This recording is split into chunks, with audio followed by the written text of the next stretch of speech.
In order to understand why something is the way it is so important to know your history.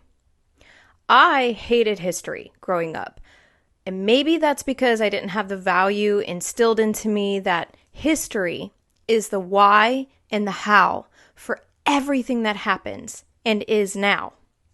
Have you ever asked yourself why and how the schools get away with sexual materials in public schools? We're going to get into it. I want to warn you, the following video talks about very sensitive issues.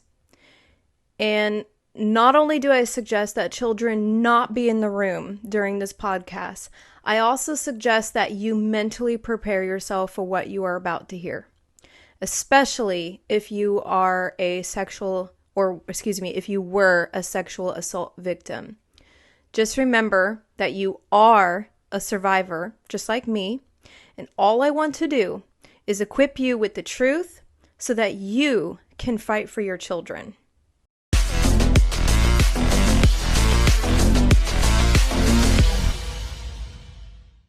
You've got 2 months old. 5 months okay? old. You've got one child allegedly having a climax. Where are those tables? So you've got 24 hours around the clock, 26 orgasms in a 4-year-old. You want to tell me, where are those tables? Show them, Brian. Where are the tables? Yeah. All right, read now, it. what is the point? You what is tell your me point? what is the point. 5 months old. What is it? I can hardly read it. What's next to that? Number of orgasms. Oh, number of orgasms. Go down to the 4-year-old. You see the 4-year-old there? 17, yeah. There, bottom one. Yes, 4-year-old, 26 orgasms in 24 hours. Tell me, Phil, does a baby sleep? Tell me if this is scientific. A baby Very sleeps for scientific. 8 hours? And You you tell can't me get how the- you get 26 orgasms for 24 Well, I hours. don't know. The aggressive attack on children has been a battle fought for thousands of years. Jesus himself made it very clear how he felt regarding those who would harm our little ones. Jesus wants his followers to honor, protect, and care for those among them who are small, vulnerable, especially children. In the scriptures, in Matthew 18:6, it says, "But whoever causes one of these little ones who believes in me to stumble, it would be better for him to have a heavy millstone hung around his neck and to be drowned in the depths of the sea." I'm sure you've heard this verse multiple times in the last couple of years. It has become very popular. And in Luke 17:2, it would be better for him if a millstone was hung around his neck and he were thrown into the sea than if he would cause one of these little ones to stumble. How often in the Bible do you see a very specific punishment for a very specific offense? I have not actually counted, but the punishment is not normally so specific. God has always made it clear that children would need the most aggressive protection, which means we must be aggressive protectors. I don't believe that he would have said this if he did not know what children, in what way children were going to be attacked here now in the worst way towards the end of days. So again, knowing history is what is important in order to fight what we're dealing with today. For the specific issue of obscenity, aka pervasively vulgar material, according to the law, a book written and marketed to children can contain pornographic images and filth as long as its dominant theme taken as a whole is not sexual in nature. This is called the obscenity exemption. So who decides what is a book's dominant theme? And how does any book's dominant theme justify the inclusion of pornography and filth in a book for kids? Furthermore, the Texas Penal Code offers a second loophole. It says it is an affirmative defense to prosecution under this section that the sale, distribution, or exhibition was by a person having scientific, educational, governmental, or other similar justification. So, let's be honest. Affirmative defense is a euphemism for get out of jail free card. Author John Green, whose novel Looking for Alaska contains extremely graphic depictions of nudity, masturbation, sexual acts, and promotes watching pornography. He recently said in an interview that he doesn't understand why his books are being targeted. He said that when taken as a whole, his book's dominant theme isn't sexual. The author of these books, mostly writers of adult fiction, know exactly, they know how to skirt the law, and they do it. Authors like John Green have their books in school libraries across our state, and no one in the schools thought to protect our children from such non-educational content. The first time that Texas found a problem with this section of the penal code, there should have been an emergency session of our legislature to protect our children, but there wasn't. The law needs to be reworded and the affirmative defense repealed so that it doesn't allow pornography in written form, picture form, or any form in any of our public school libraries. You might be asking, how did this happen? How did we get here? And why are there laws that protect the sexualization of children? So let's dig into that.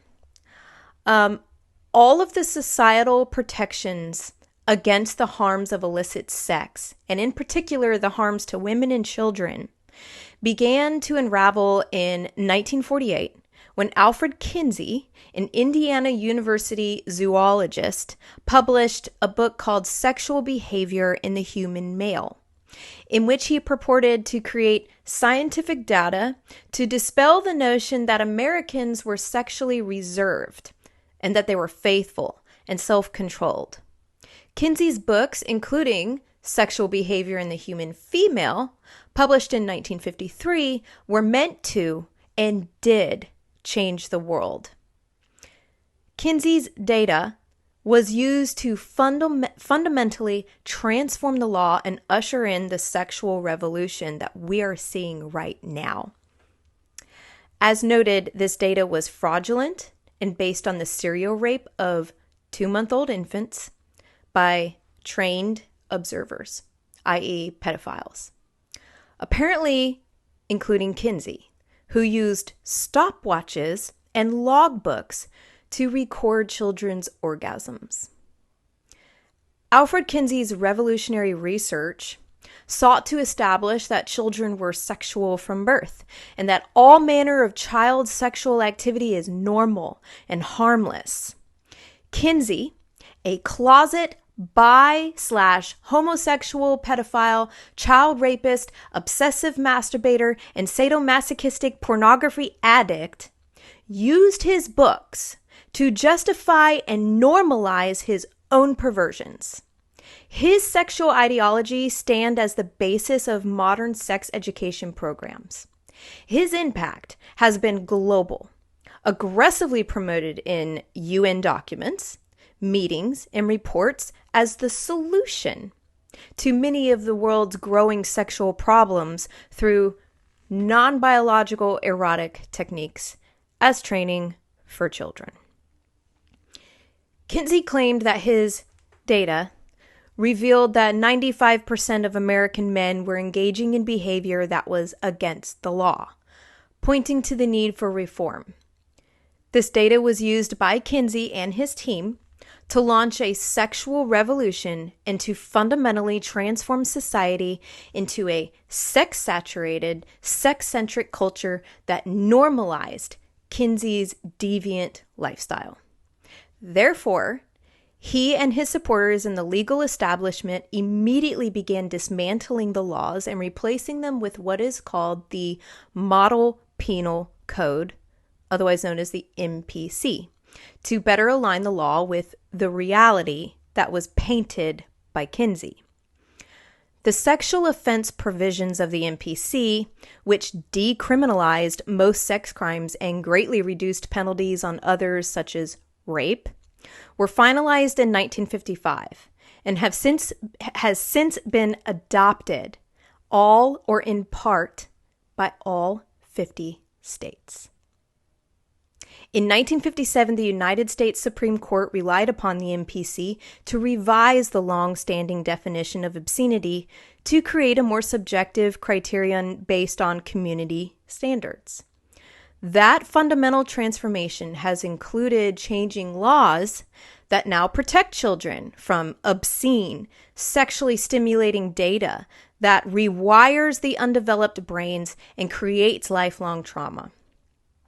But Kinsey's followers in the elite cultural institutions have managed to carve out exemptions from the child protective laws that insulate them from liability for presenting material harmful to minors under the guise of education, science, or art. These obscenity exemptions are statutorily recognized now in at least 46 states, including Texas. Even the most diligent parent who forbids their child to attend an R-rated movie, purchase an M-rated video game, or purchase music with a parental advisory warning, they lose the battle for their child's mind when they drop them off at a school where even more graphic materials are presented as part of the school's curriculum or is now found in the children's school library. More importantly, parents are not even given the opportunity to consent to these materials. Since, unlike the entertainment industry, education does not have a rating system to inform parents of the objectionable, even dangerous content to which their children are being exposed. So, I have a master's degree in psychology, and I want to put a little bit of psychology out here. Let's talk about what happens when a human being is sexually groomed and abused. When sexually abused, humans become withdrawn, isolated, easily manipulated. So why wouldn't those who are evil and sit in high places want to do this to the next generation? Starting from the moment you take your first breath, the brain is in an intense learning phase. And as we experience the world around us, we soak it all in. This is why it seems like toddlers are quite literally in awe of everything. Oh, look at this, look at this, look at that with their big eyes. Two of the most important parts of the brain are the limbic system and the prefrontal cortex. The prefrontal cortex is the rational part of our brain, the area of our brain that is used for logical thinking, abstract thought, and behavior regulation. So imagine what happens when this part of the brain is being suppressed. The limbic system is the survival part of our brain. Trauma will cause the brain's limbic system to go into a perpetual state of fight or flight. If trauma from sexual abuse occurs during, dare I say, even infancy, childhood, or teenhood, the brain's development is hindered. A child will see the world as unsafe, even after threats of imminent danger have faded. So consider how much worse it must be when a child is constantly introduced to sexual abuse and grooming, regardless of where they turn, whether it be on the TV, the internet, in the public schools, or, dare I say, at an event, at a bar that was meant for adult entertainment. When you use sex as a weapon towards a child, it will literally destroy their life. You would have the ability to take control of every aspect of that child's life.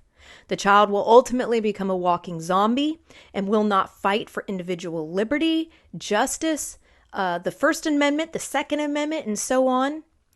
When a human being is victimized sexually, they're like a turtle that retreats into their shell, and they will go into survival mode.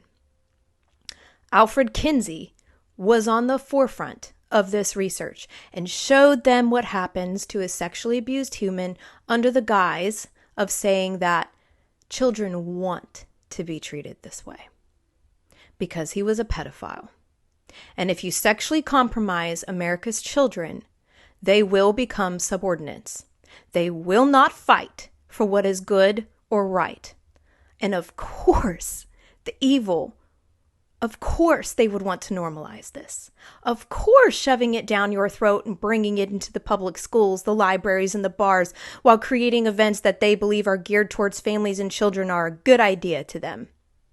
Some may actually think that what they're doing is perfectly okay. Some may even believe that what they're doing is perfectly normal because they themselves have been groomed into believing and so accepting it into their own lives.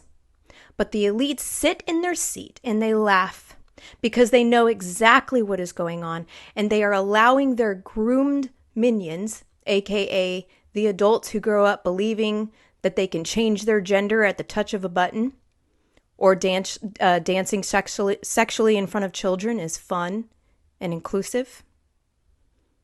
Yeah. The elites are allowing these demon-driven individuals to do the dirty work for them. We will always be fighting pedophilia because pedophilia will be normalized by the elite who want to control the future generations of America. And we must use every means necessary to expose and fight this until God decides that we have fought the good fight and enough is enough. So anyway, thanks for listening. I know that was heavy. Stay tuned for the next podcast. It'll be about biopsychosocial programs. Bet you don't even know what that is. That are being used in your child's school. Meanwhile, keep fighting for your kids. We're here for you. Follow my editor and producer, Mad Bull America, at America_Mad, and follow me on YouTube, Rumble, X, and Facebook. I heard this was a hit last time. Love y'all.